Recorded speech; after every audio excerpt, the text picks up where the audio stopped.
Welcome everybody, my name is Marcus Stone, and in this video you will learn a really simple way how you can add sub-pages in Weebly. So let's start. First, what you want to do is just click here on Pages. When you're in the Pages, you want to click here on plus. And let's say that I want to, I don't know, add product page. Okay, done. And let's say that I'm going to, let's go like this, blog page. So we have it right here. So now what you want to do is just paste it like here under about. Straight away what will happen is that you got it as a sub page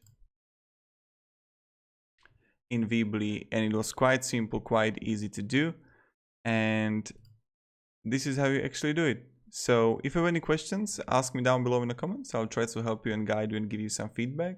And yeah, thank you, have a great day, and see ya. Goodbye.